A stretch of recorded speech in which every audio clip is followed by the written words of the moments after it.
Je voudrais d'abord vous dire le très grand plaisir qui est pour moi de donner cette heure de conférence sur la chapelle royale en ces journées anniversaires donc, de la chapelle royale de Dreux. Et je remercie très vivement la Fondation Saint-Louis de m'y avoir convié. Je voudrais saisir cette occasion pour remercier tout particulièrement son secrétaire général, M. Jean-Louis Sureau, pour son efficacité, sa disponibilité, sa courtoisie, qui ont été vraiment d'un très grand secours lorsque, jeune thésard, j'ai travaillé avec acharnement sur les archives de la Maison de France.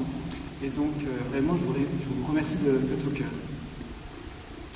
Donc, cette chapelle royale de Dreux qui nous réunit en cette fin d'après-midi se présente telle qu'elle a été remaniée sous le règne de Louis-Philippe, comme une œuvre d'art totale et aussi comme ce qui apparaît comme un chef-d'œuvre de l'art néo-gothique qui a fonctionné en quelque sorte comme un laboratoire pour tous les grands artistes de l'âge romantique, peintres, sculpteurs, ornemanistes.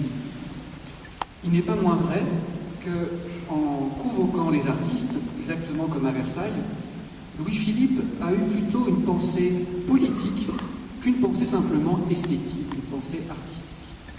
Je voudrais citer celui qui a été un fidèle du régime orléaniste, l'un de ses ministres en charge de la liste civile, le comte de Montalivet.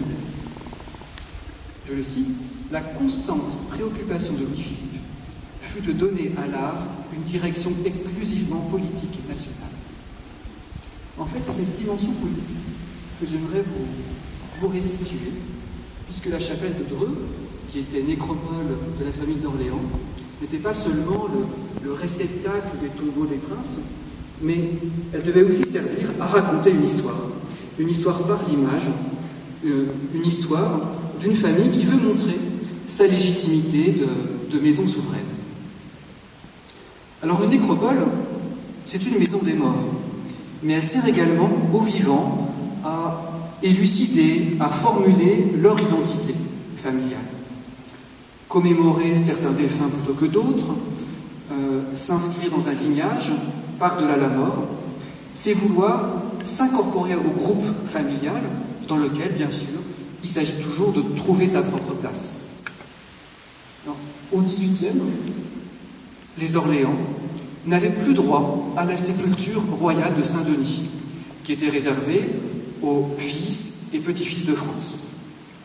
Si bien que les Orléans étaient inhumés au Val-de-Grâce, dont les tombeaux sont profanés en 1793. Il ne subsiste de cette profanation que le cœur du régent, qui a été déposé en 1814 à Paris, l'église Saint-Roch, et un peu plus tard ici, dans cette chapelle, en 1841. Donc ce qu'il faut bien comprendre, c'est que sous la Restauration, il n'y a aucun mausolée de famille qui est susceptible de recevoir les corps des princes d'Orléans.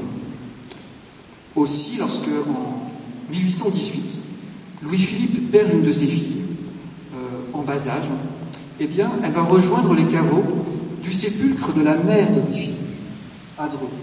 Alors pourquoi à Dreux? Donc il nous faut revenir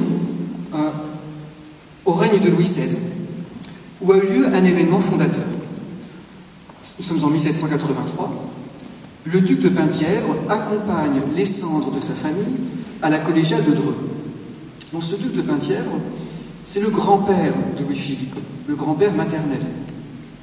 C'est aussi le petit-fils de Louis XIV et de Madame de Montespan.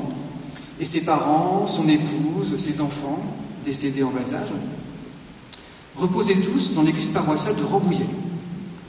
Or, en 1783, Louis XVI a fait valoir à son cousin qu'il désirait acquérir, donc il faut comprendre qu'il exige d'acquérir, le domaine formidablement giboyeux de Rambouillet.